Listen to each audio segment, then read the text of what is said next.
지난주에 우리는요, 사도들과 여자들과 예수의 어머니 마리아와 예수의 아우들을 포함한 모든 제자들이 예수님께서 말씀하신 예루살렘을 떠나지 말며 약속하신 것을 기다리라 라고 하는 이 말씀을 따라 함께 모여 기도할 때 베드로가 일어나서 12번째 이 사도를 뽑아야 된다라고 이야기하며 그 12번째 사도는 어떤 사람이 되어야 된다라고 이야기했어요? 우리와 함께 다니며 예수의 부활하심을 증언할 사람이 되기 위해서 제비 뽑아서 누가 선출되었죠? 마띠아가 선출되는 것을 볼 수 있었어요. 그러면 오늘 2장을 통해서 그 약속하신 성령이 임하게 되는데 그 약속하신 성령이 임함을 통해서 우리에게 주시는 은혜가 무엇인지 우리 함께 살펴봤으면 좋겠습니다. 함께 읽겠습니다. 시작! 약속하신 성령이 임함을 통하여 충만함을 받고 다른 언어들로 말하기를 시작했습니다. 1절에서 4절입니다.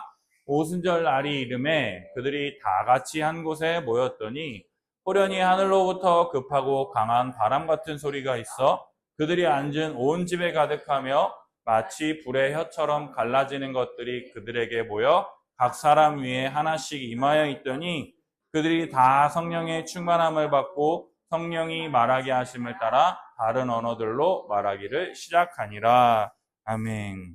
오순절 날이 이르렀습니다. 오순절 날에 그들이 한 곳에 모여서 뭐 했을까요? 오순절 날에 그들이 한 곳에 모여서 뭐 했을까요? 예루살렘을 떠나지 말며 약속하신 것을 기다리라는 그 말씀에 따라서 제자들은 이날도 여전히 기도했을 것이다라는 거예요. 그럼 오순절이 뭐냐? 이스라엘에는요 3대 절기가 있습니다. 3대 절기. 첫 번째 절기가 무엇이냐면 유월절이라고 하는, 애굽에서 출애굽할 때 바로 왕이 이스라엘 백성들을 잘 보내줬어요? 안 보내줬어요? 안 보내줬죠. 그러니까 하나님께서 이스라엘 백성에게 뭐라 그랬어요? 어린 양을 잡아다가 그 어린 양의 피를 어떻게 하랬어요? 우슬초에 적셔서 좌우 임방에 이렇게 피를 묻히면 내가 그 집은 넘어가고, 그렇지 않은 집은 그 집에 들어가서 처음 난 것, 장자, 사람뿐만이 아니라 짐승에 처음 난 것, 모든 것들을 다 내가 멸하겠다라고 하나님께서 약속하신 그 절기가 무엇이냐? 바로 유월절이라는 거죠. 그래서 이 어린 양의 피를 문에 바르면 그 집 안에 첫째 난 것들은 살게 됐어요? 죽게 됐어요? 살게 됐죠. 근데 이걸 바르지 않은 집들은 어떻게 됐어요? 다 첫째 아들은 다 죽게 됐어요. 그러니까 하나님께서 이 유월절을 대대로 지키라라고 말씀하셔가지고 지금도 1월 14일 날에는요, 유대인들은 어린 양을 잡아서 그 피를 진짜 우슬초에 적셔서 지금도 그 좌우 집 문 앞에 이렇게 바르고 있다라는 거죠. 그리고 이 유월절은 1월 14일 단 하루인데 이 유월절이 끝나자마자 바로 1월 15일부터 일주일간 1월 22일까지는요 무교절이라고 해가지고 그 잡은 어린 양이 있죠. 그 잡은 어린 양을 일주일간 가난한 사람, 소외된 사람, 과부, 뭐 먹을 것 없는 사람을 다 집에 초대해가지고 일주일 안에 이 어린 양을 다 먹을 수 있다. 그러면서 어떻게 하면 이 고기만 먹는 게 아니라 빵을 먹어야겠죠. 근데 빵을 먹는데 보통 빵은 이스트를 넣어가지고 누룩을 넣어가지고 부풀려야 반죽도 부드러워지고 맛있거든요. 근데 이 일주일 동안은요 누룩을 넣지 않은 빵을 먹으라고 하나님께서 말씀하셨어요. 왜냐? 너희들 봐봐. 바로가 쫓아오잖아 뒤에서. 그죠? 근데 빵 만드는데 이스트 넣어가지고 이렇게 빵 부풀릴 시간이 있어요 없어요? 없잖아. 그리고 이걸 먹을 때는 어떻게 하냐면 허리띠를 차고 왼손에는 칼을 들고 오른손으로는 음식을 먹으라고 가방을 메고. 왜? 밥 먹다가 바로 전쟁을 나가거나 바로 도망갈 준비를 해야 하니까 무교절에는 항상 이렇게 해서 먹으라고 말씀하셔가지고 이 6월절 바로 다음 날인 15일부터 22일까지는요 무교절이라고 해가지고 이것을 지키는 게 첫 번째 절기라는 거죠. 3대 절기의 첫 번째 절기, 그럼 두 번째 절기는 뭐냐라고 했을 때 바로 이 오순절이에요. 오순절 77절이라는 것인데 이 오순절 77절은요. 이스라엘 백성이 마침내 그 광야를 통과해서 가나안 땅에 처음 들어갔어요. 이방 많은 다른 나라 사람들이 살고 있었죠. 근데 하나님께서 가나안 12지파에게 땅을 나눠주시고 이 땅에서 먹고 살아라라고 하셨어. 그러면서 그 땅에서 열심히 살아가면서 보리추수를 마치고 처음 밀을 수확하는 때가 바로 이 오순절 77절이라는 거예요. 그래서 첫 번째 수확한 밀로 하나님께 감사를 드리는 감사절기가 바로 오순절 77절. 그리고 세 번째 뭐냐? 초막절, 수장절이라고 하는 이 3대 마지막 절기가 있는데 이 초막절은 뭐냐면 하나님께서 이스라엘을 애굽에서 인도에서 낼 때 이스라엘 백성들이 어디서 집이 있어요? 광야에? 광야에 집이 없죠? 그러니까 뭐 한 거예요? 초막, 텐트 짓고 살았잖아. 잠깐 임시로. 그러니까 이 텐트에서 지내던 것을 기억하라 하나님께서 말씀하셨어요. 그래서 이 초막절에는 초막에 거하는 거예요. 텐트에서 지내는 거예요. 텐트에서 지내면서 하나님이 우리를 보호하시고 인도하심을 기념하는 이 절기로서 한 해의 모든 수확이 끝났어. 근데 이게 한마디로 말하면 가을에 무화과, 올리브, 그리고 포도 모든 수확을 다 마친 후에 하나님께서 우리를 인도하셨고 돌보셨다라고 하는 그 의미로 텐트에서 자면서 하나님께 제사를 드리는 가장 풍성하고 가장 기쁜 절기가 바로 이 초막절, 수장절이라고 할 수 있다라는 거죠. 그래서 이 3대 절기 중에 언제 성령이 임한 거예요, 지금? 오순절에 성령이 임했다라는 거예요. 여러분들 잘 보세요. 예수님이 십자가에 죽으셨어요. 그리고 며칠 만에 예수님이 부활하셨죠? 3일 만에 부활하셨죠. 부활하신 후에 예수님이 제자들과 며칠간 친히 살아계심을 나타내 보이셨죠? 40일간. 그러면 43일이죠. 43일이잖아. 그리고 오순이라는 말이 붙이면 50이라는 뜻이에요. 43에서 며칠이 지나야 50일이 되는 거예요? 7일. 그러니까 예수님께서 승천하시고 난 일주일 뒤인 오순절, 바로 이 밀추수하는 이 가장 큰 절기 중에 하나인 이 오순절에 뭐가 임한 거예요? 성령이 임하게 되었다라는 거예요. 따라서 그래서 이 오순절을 77절이라고 불러요. 왜냐하면 7일 곱하기 7주, 77에 49일 바로 다음 날인 50째 되는 날이라서 오순, 50일, 오순절, 그리고 77절, 일주일이 7번 지난 다음 날, 77절이라고 부른다는 거죠. 그래서 이스라엘의 3대 절기로 우리나라의 설날과 추석과 같이 이스라엘의 이 3대 명절이 되었습니다. 근데 예수님께서 예루살렘을 떠나지 말며 약속하신 성령을 기다리라는 말씀대로요. 예수 승천하신 다음에 바로 와서 기도했잖아. 그리고 나서 며칠 동안 기도한 거예요, 지금? 일주일 동안. 오순절이 될 동안 지금 계속해서 제자들은 성령 받기 위해서 기도하고 있었다라는 거죠. 근데 그때 성령이 어떻게 된 거예요? 임했어요. 성령이 임하는데 그 성령이 나타났을 때의 세 가지 특징을 오늘 본문이 이야기하는데요. 우리 2절과 3절 함께 읽어보겠습니다. 시작! 호련히 하늘로부터 급하고 강한 바람 같은 소리가 있어 그들이 앉은 온 집에 가득하며 불의 혀처럼 갈라지는 것들이 그들에게 보여 각 사람 위에 하나씩 임하여 있더니. 아멘. 성령이 나타났을 때에 특징이 있다라는 거예요. 그 특징이 뭐냐? 첫 번째, 하늘로부터 급하고 강한 바람 같은 소리가 있었다. 우리 강한 바람 같은 소리래요, 소리. 여러분들 태풍 막 바람 불면 휘휘 이런 소리 나죠? 소리래요, 소리. 들리는 거예요. 강한 바람 같은 막 우리 여러분 이 소리도 들리잖아 지금. 바람이 나오면 소리가 나요. 강한 바람 같은 소리가 들렸어요. 그죠? 두 번째 뭐예요? 온 집에 가득했다. 온 집에 가득한 거를요, 기도하던 모든 사람들이 느낄 수 있었다라는 거예요.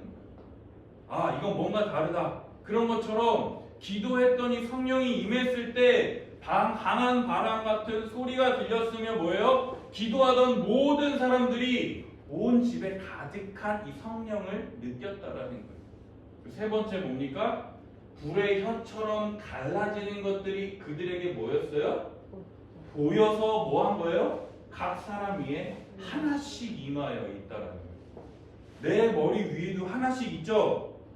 그럼 여기 있는 사람들의 머리 위에 다 있는 거야. 뭐가요? 불의 혀처럼 갈라지는 것들이. 한 사람 한 사람 한 사람 한 사람 머리 위에 다 있는 거예요. 성령이 임하니까 강한 바람 같은 소리가 막 들리면서 뭔가 지금 뭔가 이렇게 모든 사람이 느끼면서 뭐 하는 거예요? 각 사람의 눈에 보이는 거예요.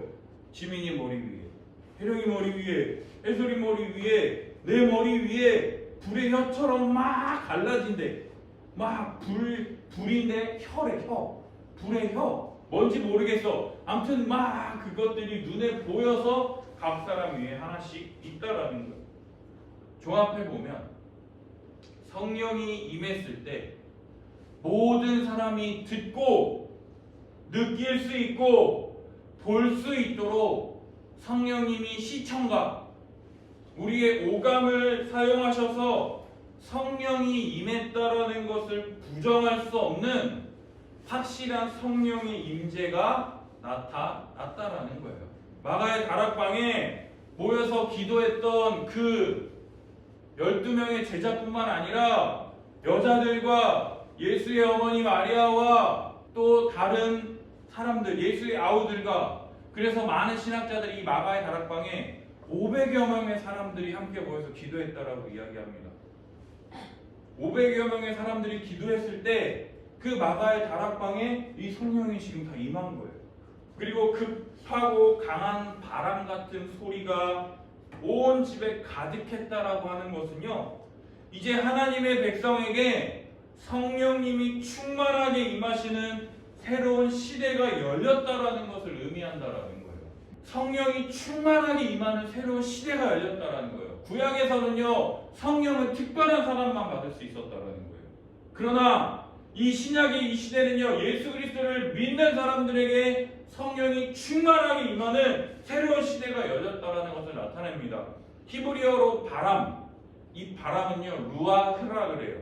근데 이 바람은 성령을 의미하기도 합니다. 그러므로 바람 같은 소리가 있다는 것은 성령님이 임하셨다라는 것을 분명하게 나타내 보여준다라는 거예요. 하나님이 보내신 바람, 곧 성령이 불어와서 물로 가득 찬 이 지구가 성령인 바람이 불어서 물을 물러내고 새로운 창조를 하셨고, 또한 흙으로 사람을 만드신 후에 사람의 코에 생기를 불어넣잖아요. 그 숨이라고 하는 그 단어가 바람이라는 단어, 이 루아흐예요. 사람에게 생기를 주시는 성령, 그 생명으로 만드셨으며, 또한 에스겔에 보면 마른 뼈들이 막 쌓여 있습니다. 그때 성령의 바람이 불어서 그 마른 뼈들이 살아나는 그 환상을 보게 됩니다. 따라서 하나님의 참된 백성, 성령으로 말미암아 하나님의 교회가 창조되었다. 하나님의 백성, 곧 예수 그리스도의 모든 십자가 사역을 적용하시는 성령님의 사역으로 말미암아 교회가 탄생되었다라는 것을 말해주고 있다라는 거죠. 또 불의 혀처럼 갈라지는 것들이 각 사람에 하나씩 임했다라는 것은 예수님을 주와 그리스도로 믿는 모든 사람에게 성령님이 예외 없이 충만하게 임하셔서 성령님의 능력과 은사로 주님의 사명을 감당할 수 있는 자로 세워진다라는 것을 의미한다라는 거예요. 불의 혀, 그거는 성령님이 우리에게 주셔서 그 불의 혀가 말하는 대로 우리가 말하고 섬기고 행할 수 있다라는 거예요. 그래서 온 유대와 사마리아가 땅끝까지 이르러 내 증인이 되리라 그 말한 것처럼 내 힘으로는 절대 못해. 근데 누구의 힘으로 그 일을 감당하는 거예요? 성령의 능력으로. 성령께서 하게 하심을 통해서 그 일들을 감당할 수 있게 된다라는 거죠. 그들과 함께 있는 각 사람에게 하나씩 성령이 충만하게 임했습니다. 각 사람에게, 모든 사람에게 하나씩 다 있는 거예요. 성령님이. 그러니까 그들이 무슨 일을 합니까? 성령이 말하게 하심을 따라 각각 다른 언어들로 말하기를 시작했다. 해솔이는 중국말을 하고요. 지민이는 일본어를 하고요. 혜령이는 이란어를 하고요. 우리 지성이는 저 브라질, 스페인어 이런 것들로 말하기를 시작했다라는 거예요. 성령님이요 그 사람에게 임하자 각 사람의 조건에 따라서 다르게 임하지 않으시고 모든 사람에게 성령이 충만히 임했다라는 거예요. 성령님으로 말미암아 받는 구속의 혜택이 사람이 어떠함에 따라서가 아니라 오직 예수 그리스도를 믿음으로 오직 은혜로 성령이 임하게 된다라는 것을 여기에서 나타내 보여준다는 거예요. 해솔이가 받는 성령과 목사님이 받는 성령이 같아요, 달라요? 같다라는 거예요.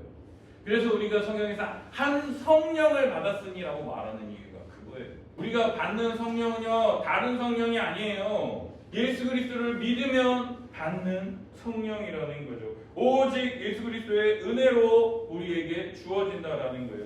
성령이 임했다라는 게 명확하게 보이잖아요. 각 사람의 위에 하나씩 임하여 있고 그들에게 보이잖아. 바람 같은 소리를 들었잖아. 뭔가 있다라는 게 느껴지잖아. 온 집에 가득하다라는 것이. 그러니까 각 사람에게 성령이 임한 그 결과가 무엇이냐면 다른 나라의 언어로 하나님의 큰 일을 말하기 시작했다는 거예요. 하나님의 큰 일이 뭡니까? 예수님이 말씀하셨던 예루살렘과 온 유대와 사마리아와 땅끝까지 이르러 내 증인이 되리라 말씀하신 그 말씀대로 성령으로 말미암아 다른 언어로 말하기를 시작하니까 하나님 나라의 큰 일을 증언할 수 있는 토대가 지금 마련됐다. 하나님이요 성령이 임하니까 그냥 다른 나라 말로 내가 막 뭔 말을 하는지 모르지만 나는 중국어를 할 줄 몰라요. 근데 내가 말하는 예수님이 우리 죄 위하여 십자가에 죽으시고 3일 만에 부활하셨습니다. 이게 중국어로 막 나오는 거야. 근데 나는 그 말을 알아요? 몰라요? 몰라. 근데 중국말 하는 사람은 그 말 들으면은 얘 그 얘기 하네? 알아요? 몰라요? 아는 거죠. 그 일이 지금 벌어지게 됐다라는 거예요. 이렇게 막 성령이 지금 충만하게 임한 거를요 이렇게 막 불의 혀처럼 막 갈라지고 두 번째 함께 읽겠습니다. 시작. 성령의 임함으로 다른 나라의 언어로 말을 시작했습니다. 5절 8절 함께 읽습니다. 시작. 그때 경건한 유대인들이 천하 각국으로부터 와서 예루살렘에 머물러 있더니 이 소리가 남에 큰 무리가 모여 각각 자기의 방언으로 제자들이 말하는 것을 듣고 소동하여 다 놀라 신기하게 여겨 이르되 보라 이 말하는 사람들이 다 갈릴리 사람이 아니냐? 우리가 왜 각 사람이 알고 방언으로 듣게 되는 것이 어찌 되느냐? 그때 경건한 유대인들이요 3대 절기라 그랬잖아. 그지? 이때는요 모든 사람들이 자기가 살고 있는 곳에서부터 예루살렘을 방문해서 예루살렘 성전에서 제사를 드리는 게 경건한 유대인들이 하는 일이었어요. 그래서 오순절이었어요. 그러니까 그 절기 때 경건한 유대인들, 믿음을 가진 유대인들이요 천하 각국으로부터 와서 예루살렘에 머물러 있습니다. 왜요? 그 오순절에 제사를 드리기 위해서. 그 와서 근데 이 사람들이 듣는 거예요. 무슨 소리를 듣습니까? 큰 무리가 모여서 각각 자기의 방언으로 제자들이 말하는 것을 듣는 거예요. 이게 뭡니까? 지금 자기가 살고 있는 나라에서 어디로 온 거예요? 예루살렘으로 온 거죠. 만약에 대한민국으로 왔어. 그러면 무슨 소리를 들어야 돼? 한국어를 들어야 되죠. 근데 대한민국에 왔는데 자기가 지금 로마에 살고 있는데 로마 말을 듣는 거야. 자기가 아라비아에 살고 있는데 아라비아 말을 듣고 있는 거야. 그러니까 사람들이 뭐야? 듣고 소중하는 거야. 무슨 일이야? 지금 갑자기 무슨 일이 났어? 그러는 거예요. 뭐라 그러는데 다 놀라 신기하게 여겨요. 다 놀라고 신기합니다. 당연히 신기하죠. 그러면서 뭐라 그래요? 이 말하는 사람들이 다 갈릴리 사람 아니야? 이 말하는 사람들 예루살렘, 지금 예루살렘에 모였잖아요. 갈릴리는 예루살렘에서 북쪽에 있는 촌동네, 예루살렘 도시도 아니고 서울 사람도 아니고 저기 옆에 있는 진천 막 이런데, 여주 막 이런데 그런 데 사는 사람이야. 그런 시골 사람 아니야? 근데 갑자기 얘네가 지금 로마 말을 어떻게 해? 얘가 지금 아라비아 말을 어떻게 해? 지금 그러고 있는 거예요. 그래서 8절 뭐라 그래요? 우리 각 사람이 난 곳 방언. 이 사람은 스페인, 이 사람은 중국, 이 사람은 일본. 막 그런 태어난 곳의 언어로 듣게 되는 것이 어찌 됨이냐? 지금 그 얘기를 하고 있다라는 것입니다. 4절. 우리 여기 주보에 4절 한번 볼까요? 4절 한번 읽어볼까요? 시작. 그들이 다 성령의 충만함을 받고 성령이 말하게 하심을 따라 다른 언어들로 말하기를 시작하니라. 성령이 임한 사람들이 어떻게 하는 거예요? 성령의 충만함을 받고 성령이 말하게 하심을 따라 다른 언어들로 말하기 시작한 거예요. 성령이 말하게 하도록 하니까 그 사람들이 알고 하는 거예요? 모르고 하는 거예요? 그냥 하는 거예요. 그러니까 성령이 말하게 하심을 따라 다른 언어들로 말하기를 시작하니까 이러한 지금 반응이 나타난다라는 거예요. 근데 뭐야? 얘네 갈릴리 사람 아니야? 근데 우리가 온 지방의 언어로 지금 이 말을 듣는 게 어찌된 일이야? 신기하고 놀란다라는 거죠. 근데 그 사람들이 어디서부터 왔는지 나와 있습니다. 9절에서 11절. 이거 볼게요. 시작. 우리는 바레인과 메레인과 엘람인과 또 메소포타미아, 유대와 갑바도기아, 본도와 아시아, 부르기아와 밤메리아, 애국과 및 구레네에 가까운 리비아, 여러 지방에 사는 사람들과 로마로부터 온 나중에 곧 유대인과 유대교에 들어온 사람들과 그레네인과 아라비아인들이라. 우리가 우리의 각오로 하나님의 큰 일을 말하며 듣는다. 지금 이 파란색으로 이렇게 목사님이 체크했죠. 이 나라들이 몇 개인 줄 알아요 지금? 15개 나라예요. 15개 나라인데 그 모든 사람들이 지금 빨간색으로 뭐라고? 다시 한번 이거 빨간색만 시작. 우리가 다 우리의 각 언어로 하나님의 큰 일을 말함을 듣는다. 15개 나라의 사람들이 우리가 지금 우리가 온 지역의 15개 나라의 언어로 뭐를 듣는다고요? 하나님의 큰 일을 말함을 듣는다라고 지금 얘기하고 있어요. 이 지도 보세요. 예루살렘이에요. 지금 이 15개 나라가 여기라는 거예요. 지금 목사님이 이거 챗GPT한테 이 말씀 넣고 이거 그림 그려줘 그랬더니 나오더라고요. 아시아에 있는 메데, 여기 이게 바데, 엘람, 막 갈라디아, 갑바도기아, 본도, 파르티아, 뭐 지금 이게 크레테가 크레타 섬에 있는 그리스예요. 그리스. 로마, 여기는 애국, 여기는 북아프리카, 이집트, 그 나라. 여기는 메소포타미아, 아라비아, 여기는 중동이에요. 중동과 여기는 유럽과 북아프리카. 여러 나라에서 온 사람들이 예루살렘에서 왔는데 지금 어디 나라 말을 듣는 거예요? 자기 나라의 지금 언어들로 말하는 것을 지금 듣고 있다라는 거예요. 그 사람들이 보인 반응이 이거인 거예요. 12절, 13절 읽어볼까요? 시작. 다 놀라며 당황하는 서로에게 이 어찌된 일이냐. 두 번째, 또 어떤 이들은 조롱하여 이르되 그들이 쇠술에 취하였다 하더라. 어떤 사람들은 당황하는 거야. 뭐 이거 어떻게 된 거야? 얘네 갈릴리 사람 아니야? 얘네 못 배운 애들 아니야? 근데 얘네가 어떻게 로마 말을 하는 거야? 어떻게 그리스어를 하는 거야? 어떻게 아까 이집트 말을 하는 거야? 그런 말을 하는 거야? 라면서 놀라고 있어요. 근데 또 어떤 사람들은 뭔가 조롱하는 거야. 쟤네 아침부터 술 처먹고 저러더라. 그 얘기는 새술에 취하여. 새술이라는 건 어제 담근 술을 바로 먹으면 맛있어요? 맛이 없어요? 맛이 없죠. 근데 그 세수를 마실 만큼 무슨 뜻이냐면 알코올 중독자들이라 이렇게 지금 조롱하고 있다라는 거예요. 만든 지 얼마 안 돼. 그죠? 그러니까 포도주를 익혀야지 맛있잖아. 그리고 비싸게 팔잖아. 근데 그 어제 만든 술을 바로 따라서 마실 만큼 이 사람이 알코올 중독자라고. 그래서 대낮부터 지금 술 취해가지고 저러고 있는 거야. 저런 이상한 말 하고 있는 거야 라고 조롱하고 있다라는 것이죠. 세술에 취했다라는 말은요, 성령이 충만하게 임함을 통해서 펼쳐지는 하나님 나라의 큰 일을 전하게 되는 놀라운 일을 모르니까 이 사람들이 지금 세술에 취했다라고 지금 말하고 있다라는 거예요. 근데 11절 보면은요, 우리가 강조하는 바가 있습니다. 11절 우리 함께 다시 한번 읽어볼게요. 시작. 그레네인과 아라비아인들과 우리가 다음의 가문으로 하나님의 큰 일을 말함을 듣는구나. 뭘 듣는 거예요? 하나님의 큰 일을 말하는 것을 듣는다라는 거죠. 여러분, 제자들이 각 나라의 방언으로